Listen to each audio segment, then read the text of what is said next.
Today, I'm joined by Elad Simchayoff. He's the London correspondent for Israel's Channel 12 News. He also hosts the Echad Beyom podcast, which means one a day, which is one of the most popular shows in Israel. Since the war, he's been reporting on the London protests for an Israeli audience and was one of the first people, if not the first person, to share videos of those people ripping down posters of hostages in London, which then went viral. So, Elad, thank you for joining us and welcome. Shalom, Jake. Thank you for having me. So first of all, Elad, if you wouldn't mind just introducing yourself to our viewers and listeners, how long you've been in London, what your background is, and how you came to be here today. Sure. So I've been a journalist for the past 20 years. I've moved to London more than 10 years ago as the European correspondent for Channel 12. And ever since, I've been covering European affairs and UK affairs. I've been to every major event that happened in the continent during the past last decade. Just mentioning a few, the ISIS attacks, sports events, political events, elections, every royal event that happened here in the UK, the good and the bad. So I've done it all. And now, unfortunately, as you mentioned, I'm covering the response here in the UK and Europe as a whole to the events that are still unfolding back in Israel.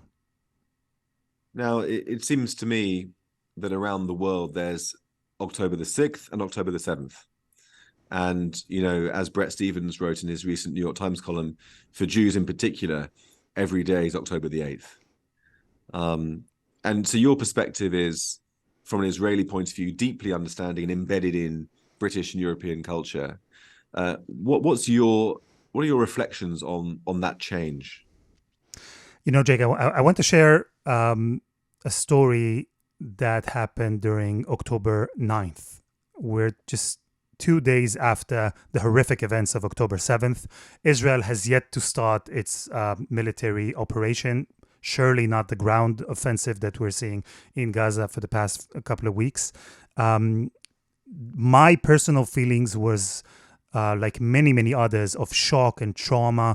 I didn't even start to comprehend what happened. And I've heard about a demonstration being organized outside of the Israeli embassy. So obviously I went there. And that was the first moment as a British Jew, Israeli, whatever you want to call it, that something struck really hard in my guts and my soul and my heart, because we already saw what happened. We knew what happened. We saw the videos. We've heard the testimonies by then. And seeing thousands of people just demonstrating as if nothing happened, as if it was just another round of violence that we've seen for so many years before. That made me understand that we're dealing with something different, not just with what's happened in Israel, but also as the Jewish and Israeli diaspora in the UK and all over the world, actually.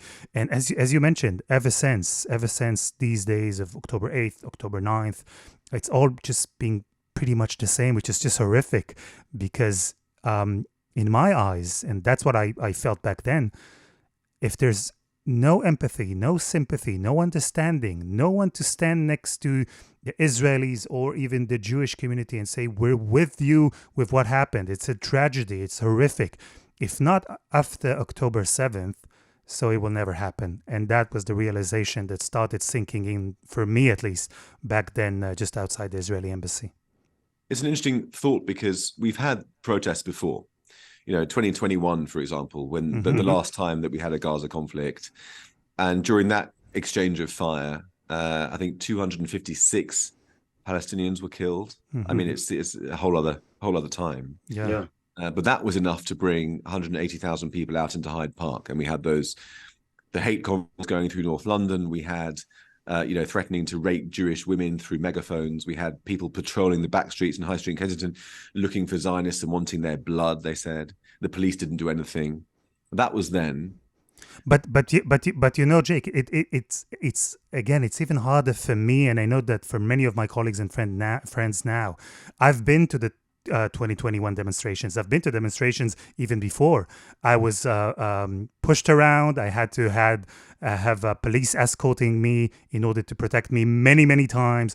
I was cursed. I was pushed. Whatever you want happened. But even what we saw in 2021, where I saw the Israeli flag being burnt and ripped and people lying it on the floor to step on it, and people were telling me all sorts of things about Israel and about Zionism, it didn't sting as much as what we're seeing now.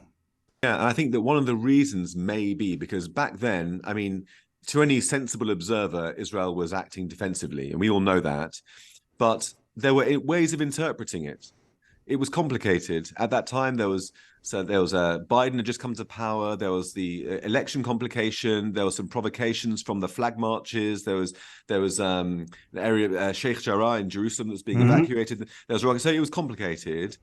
This time, it was simple. I mean, this time there was no complication. There was no occupation of Gaza. It was a terrorist massacre of innocent civilians. And yet people reacted in the same way, as you said, within 2 days. What conclusions do you draw from that? That it doesn't matter. It really doesn't matter. It doesn't matter whether we have a left-wing government in Israel or a right-wing government in Israel. It doesn't matter if Netanyahu is in power or anybody else for that matter. It doesn't matter if there's a peace process going on, if it's happening in Gaza or the West Bank or within the borders of Israel. It doesn't matter. And the sense and the feeling that we're seeing so much hatred towards Israel, towards Israelis, towards Zionists or Jewish people even. After what happened, it's a feeling that I can't brush off, because when I see the hate, and I'm absolutely not saying that every one of those hundreds of thousands of people have this hatred within them. No, and I was there and I've met many people, and some of them were as nice as you can imagine. They offered me fruit and they protected me, and some actually guarded me with their own bodies because things got a bit too heated up. But seeing the acts of violence, of hate after what happened in October 7th, it's just, for me, it's just a realization that says, even the day after the war, no matter when it will end and how it will end, even if the government in Israel would change, even if there is a peace process, and even if we'll see a completely different landscape in Israel, the hatred will still be here. It will be in our streets. And as a person who has been living here for more than 10 years, I have children who were all born here in the UK. We are all British citizens, proud British citizens as well. For me, it makes me think about my future here, to the extent where I'm saying the hatred will still be here. It can't just simply vanish. Not this amount and this emotion and aggression. It's not a thing that just simply goes away. And why do you think we didn't see it before October the 7th? I think it's a defense mechanism, I have to say, because you mentioned yourself what happened in 2021, and we've seen it before. I came back to clips of me interviewing people in 2019, 17, 15. I've heard very difficult texts from people waving the flags of Hezbollah in the streets of London, waving the flags of Hamas in the streets of London, telling me in front of the camera, Israel should be annihilated. We should kill as many Israelis as we can, or even hurt Jews. We've been hearing everything, but it was very easy. Not easy, but I think it was some sort of a mechanism for the Jewish people to say, okay, it's just temporary. It's because of what's happening in Israel. It's because of this round of violence that we're seeing now. It's because of this specific government. And when things get really clear, where everything will become clearer in terms of we could see who's good and who's evil, and when there will be acts that are so horrific that will be just undefensible, then we know that some of these people will be on our side. And I think that October 7th was a wake-up call for many people, and I know for me personally, saying it didn't happen now, so it will surely not happen anytime in the future. What should the Israeli people go through in order to get some sympathy? If not 1,200 people being massacred, raped, burnt, some of them beheaded, 240 people abducted and held hostage for more than a month in Gaza. If that's not enough, nothing will be enough. I sometimes I've been thinking about the Holocaust quite a lot, which suddenly feels like yesterday. That's a thing only Jews could say in that tone. I've been thinking about the Holocaust a lot. Yeah. All my life, the Holocaust has felt distant, and in fact, so distant that we've had to have a duty to remember it and not to forget it because it feels that far away sometimes. Now it feels like yesterday, and it feels like today, actually. And I wonder whether, in the past, one feature of trying to think about the Holocaust is that it's so evil, it's beyond comprehension. Right. And so it's hard for you to hold the magnitude of the Holocaust in your mind because it's so beyond the imagination. And I think that maybe that same human tendency has been plaguing us for the past few years in Europe, that we've seen this hatred, we've seen the evidence, we've seen the signs, but we still can't quite grasp that it's there because we can't extend our human imagination to accommodate such darkness. Do you think that's true? It might be true to some extent. I think some people are just doing it deliberately. It's not some sorts of a mechanism, of a psychological mechanism saying it's so horrific that I can't comprehend it, so I'll try and find excuses or explanations to it. Some of it is, but I think that when it comes to Jewish people, when it comes to Israel in particular, people are just using it deliberately, denying, questioning everything. I've witnessed the denial campaign happening in real time. When I was there in the demonstrations, I asked one of the demonstrators that I had a conversation with, and he was a very educated guy. We spoke. We had a very intelligent conversation. He wasn't that, the ones that are just speaking in terms of we need to kill everyone and do everything. He had some very reasonable arguments to be made. But when I talked to him about the pictures of babies being burnt, he said, "Okay, that's all AI. It's AI generated." And I was taken aback because I said, "How can you say that? Would you have said that if it would happen in any other place? Let's say, God forbid, the Palestinians would have showed pictures of babies in that state. Would you accept anyone claiming it's AI generated?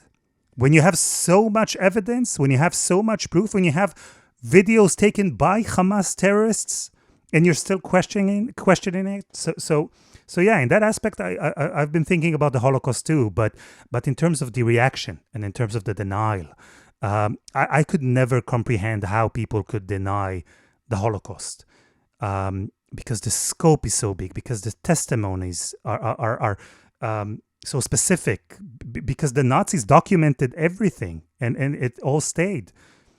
And now, seeing what's been going on in 2023, where we have this technology, where people are broadcasting live, where Hamas terrorists were broadcasting live from within the houses of civilians, and still people are manufacturing news and facts and alternative facts and trying to deny what happened. So that's part of the realization for me as well. Yeah, I'm starting to understand historical events in a better way, just because they're happening now. I think one common experience that a lot of Jewish people are having, and actually not just Jews, but Jews and our friends, is this feeling of being alone. Yeah. And it's an instinct. It's a sudden dawning that you see. It's like on the battlefield in the nighttime when you shoot a flare and you see suddenly clearly where everybody's standing, and suddenly you realize that fewer people are standing with you than you thought. But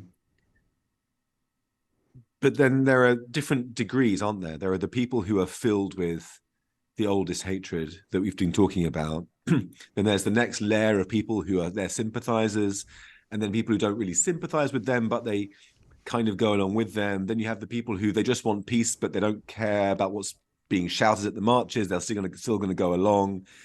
All the way, there are all these different degrees. And then at the other end, you do have some friends. How alone do you feel? And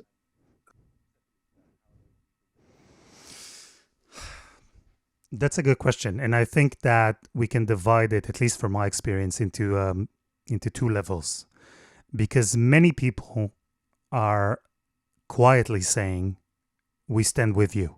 Whether with you means with the Jewish community, the Israeli community, Israel as a country. I've been hearing a lot of people who are saying that, and I have to tell you, Jake, that after October 7th, the first ones to call me personally and to come and hug me and to ask me if I'm okay and if my family is okay are my Muslim friends that came originally from Syria, from Jordan, from Egypt, from Morocco. They were the first ones to call, to text, to ask me if I'm okay. So there's a very big group of what we usually call the silent majority, I think, because one friend told me when he saw that I'm covering the protests, he said, yeah, it's true that there are 300,000 people out on the streets, but there are more than 60 million that did not go with them. And it's comforting in a way, but I think that we are at this point where we're seeing the Stars of David being drawn outside of Jewish houses in Paris and in Berlin, and we're seeing just a crazy rise in anti-Semitism in the UK and elsewhere as well. I think we reached the point where the silent majority cannot longer stay silent. And I think that people need to make the clear distinction between standing up to anti-Semitism and standing with your Jewish community friends and neighbors and giving a political view. I think that a lot of people are just too scared that if they'll say something against anti-Semitism or if they'll act in order to combat anti-Semitism, it will be seen as they're taking a political stance with Israel. And I think we don't longer have this privilege. What's happening here, and people shouldn't be panicked, but they should be vigilant and weary and concerned about what's happening here. Because as time progresses and as the situation in Gaza and in Israel evolves and becomes harder and harder, the situation in the diaspora is becoming harder and harder as well. And I think that for your question, how alone am I feeling? Personally, I know that there's a lot of support. I can feel it. I have a lot of people talking to me personally, but these people are not doing the extra step and going forward and joining the Jewish community in its protests against anti-Semitism, for example. And that's the problem that I have. That's when I feel most alone. It's interesting, isn't it? Because there is this silent majority, but what you're saying is, how long are they going to keep silent for? And they're I think we hope that there will come a point where people will say enough is enough. Exactly. This idea that actually comes from the Black Lives Matter movement, that silence is violence. That's what they say when it comes to Black people, but nobody is saying it when it comes to Jews at the moment. Mm-hmm. There are a lot of movements that I have to say I'm pretty curious to see, and it's pretty strange, let alone ironic and hypocritical that the way that they're behaving. The Me Too movement. We've been hearing testimonies about horrific rapes of women during October 7th. And then I saw this sign saying feminists against Israel or something like that. Why aren't you speaking about what we saw during October 7th? So-called humanitarian people, and also the Black Lives Matter movement. Aren't all lives matter the same? I mean, wasn't that the agenda you were trying to convey? That Black Lives Matter just like any other life as well? So yeah, it's just one more proof in my mind of how hypocrisy and bias and even anti-Semitism has crawled into this debate and conversation, unfortunately. Talk about fear. You mentioned it as one of the reasons why the silent majority is staying silent, because they're afraid of bringing it back on them or of being perceived to be political or whatever it is. It's something that I see in the Jewish community a lot. I'm sure you do too. People who are so scared that they're taking extra measures. Schools telling their students not to wear their kippot or whatever, or parents telling their kids not to do that. I went to a shul quite recently where the rabbi didn't wear his kippah to go into the shul, and then at the end we were let out in groups of 10. And I wondered to myself, I mean, we've had that from an Israeli point of view as well. There was a message from the Israeli government saying, if you're Israeli, don't show it in public, don't travel unless you have to, keep a low profile. Yeah. And I personally have been taking a different point of view. I've got here, I'm not wearing it right now, but I've got it right in front of me, my Israel UK lapel pin, which I normally wear, and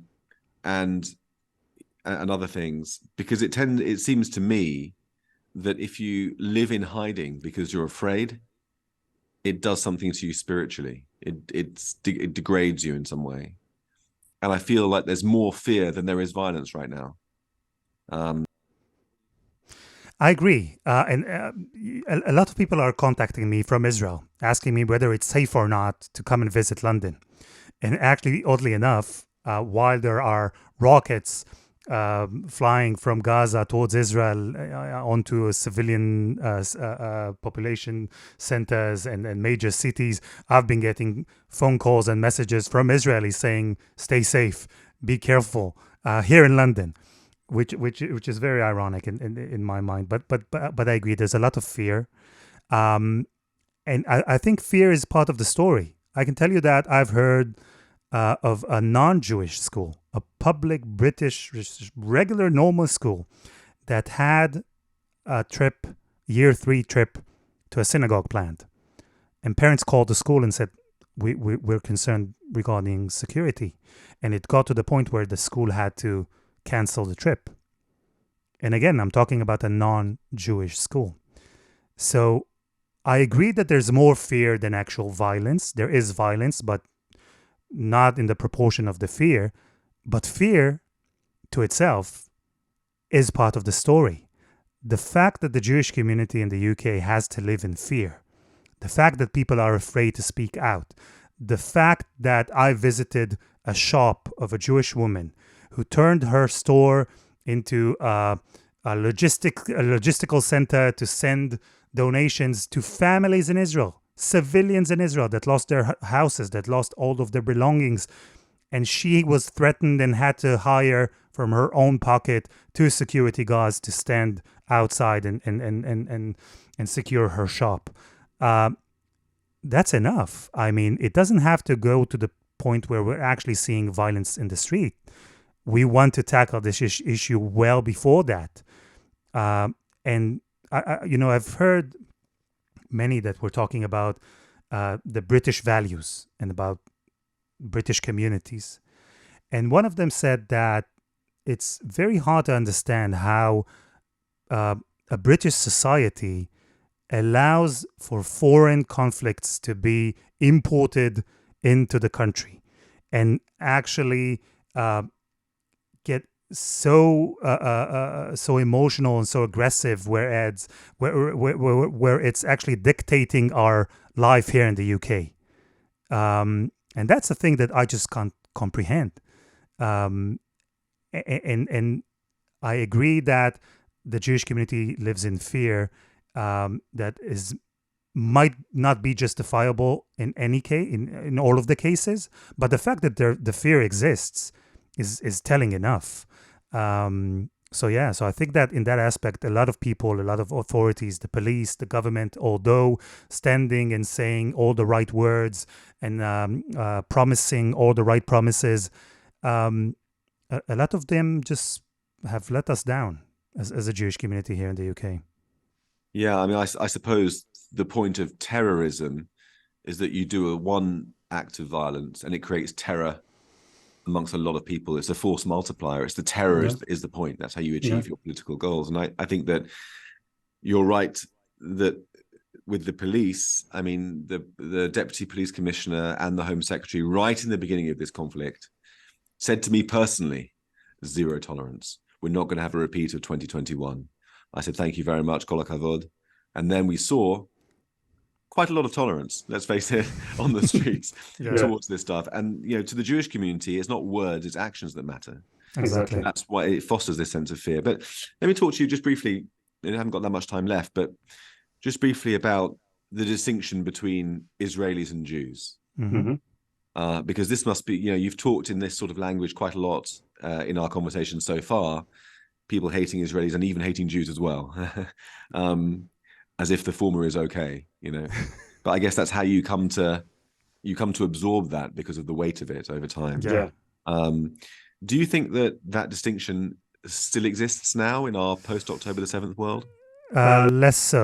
The funny thing is, Jake, that for the past year and about a year, many of my coverage items that I did were about how the Jewish community relates and reacts to the developments in Israel in terms of the judicial reform, for example, the right-wing government that was elected.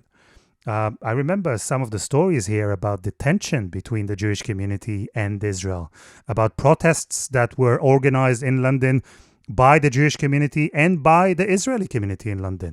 For the past year, people here have been fighting the Israeli government and some of its decisions and reforms.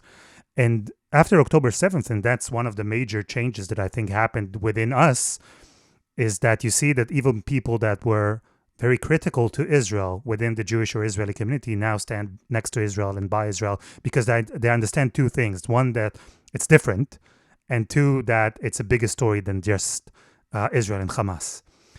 So I think the distinction has become very narrow and very, very lean. And I've been to a pro-Israeli demonstration, and I myself am not a religious Jew, but I saw a booth of tefillin. And I went there on my initiative, and I asked whether I can put the tefillin on. And he asked me why. He knows me. He said, why? And I said, because the distinction is not really there. Nowadays, if you're Jewish, you've been associated with Israel. And if you're Israeli, you're obviously being associated with being Jewish. And we don't have the privilege to make the difference and the dividers between how much of a Jewish are you, what kind of a Jewish are you, and whether you're an Israeli or not. So I think we're seeing, as you mentioned, a whole new community, a whole new reality post October 7th, where the lines between the Israeli community and the Jewish community here in the UK have become really, really almost unseeable. I mean, they're almost transparent. Between Israelis and Jews is often made in bad faith as a cover for anti-Semitism. My book came out on September the 7th, exactly 1 month before October the 7th, and it's called Israelophobia. And the Israelophobia part of the recognition is that people say, "Oh, I don't hate Jews, only Israelis." Yeah, and as if that's okay. Now they're using the Zionists, and when I went to the protest, they said, "Oh, you're a Jew?" I said, "Yeah." Where are you from originally? I said, "I was born in Israel." So you're a Zionist, and I said, "What does it mean? What are you asking me?"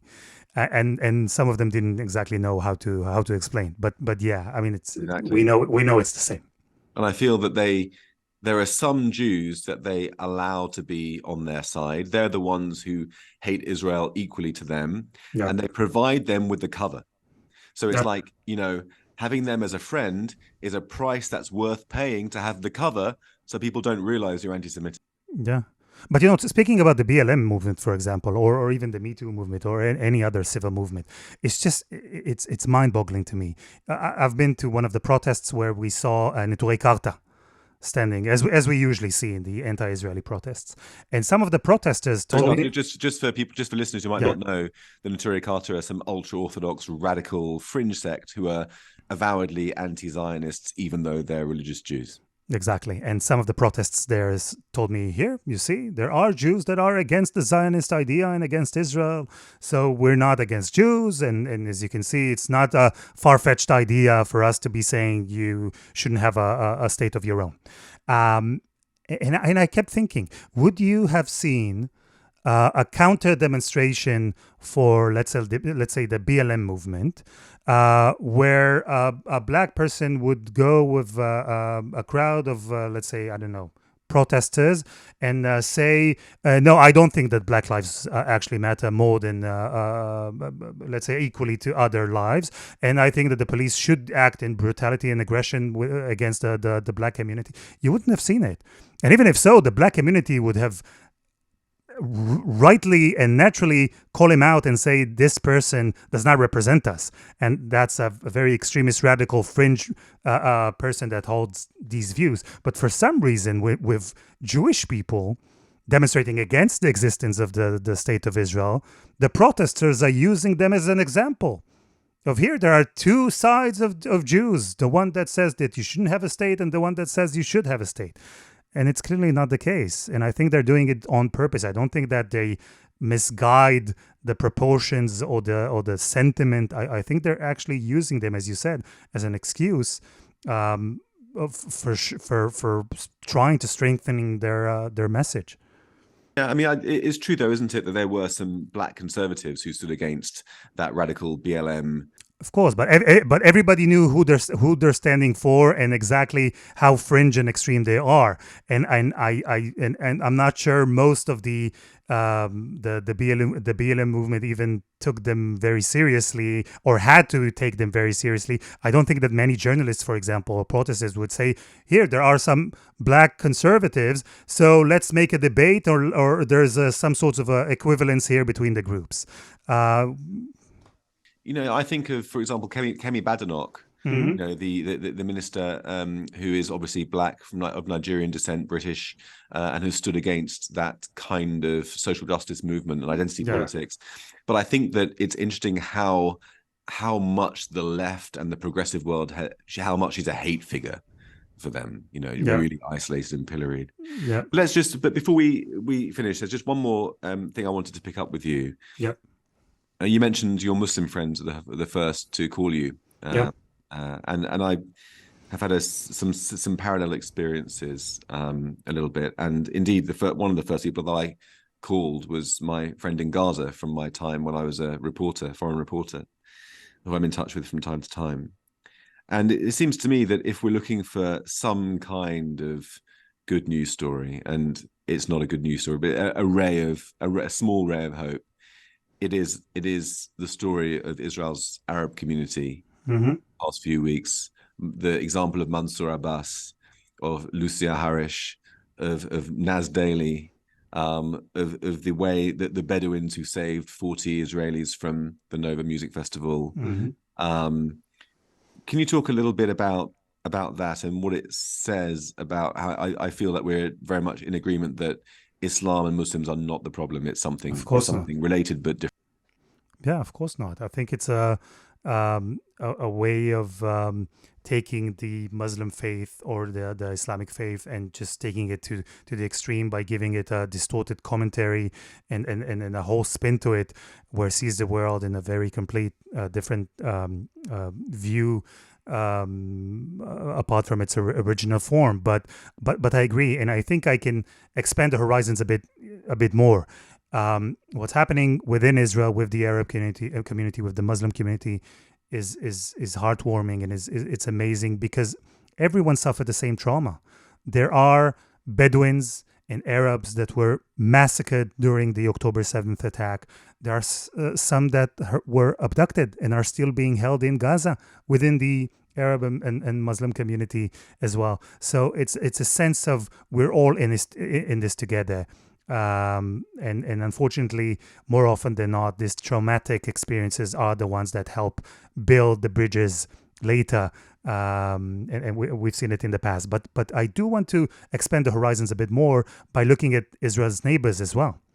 And I'm not talking about the countries that are at war with Israel. But if you're seeing what's happening in Saudi Arabia, that are actually intercepting rockets coming from Yemen towards Israel, if you're seeing that the Abraham Accords are still intact with the UAE, with Bahrain, the cooperation between Israel and Egypt still strong, between Israel and Jordan, Even the plane that flew from Jordan to parachute some humanitarian aid into Gaza was done while cooperating with Israel. When you're seeing what's happening in the West Bank, there's a security cooperation between the Israeli security forces and the Palestinian Authority security forces that is still in effect now, even when war rages in Gaza. When I'm seeing all of that, that encourages me, because what many people in the West don't understand, what some of these hundreds of thousands of people marching in London and Paris and Berlin in the US and elsewhere as well, what they don't understand is that Hamas is a common problem for the whole region. And we're seeing it now. We're seeing how the sentiment, and I saw a poll done by the Washington Institute just a few days ago, how the sentiment towards Hamas has shifted in these Arab countries where they were, let's say, neutral or even had some positive views, and now they have mostly negative views after October 7th. So that encourages me, because on the the day after, Israel will still have to live with its neighbors. And the neighbors are speaking about the Muslims that contacted me and you, the people who live in the region and know what's fundamental extremist Islamic terror is, they get it, they understand, and they get what Israel is trying to do. So that encourages me, definitely. Yeah, and I think the protests in the West have been far bigger than those anywhere in the Middle East. Definitely. Which says a lot. And, I think just to wind this back to the UK, if in Israel there's 20% of the population are Muslim or Arab, and there, of course, there's some jihadism and some extremism there, but by and large, the story has been of this deep, abiding sense of loyalty to Israel in the community, notwithstanding the jihadism. Then in Britain, the 6.5% here who are Muslims, they're not the problem. It's something else.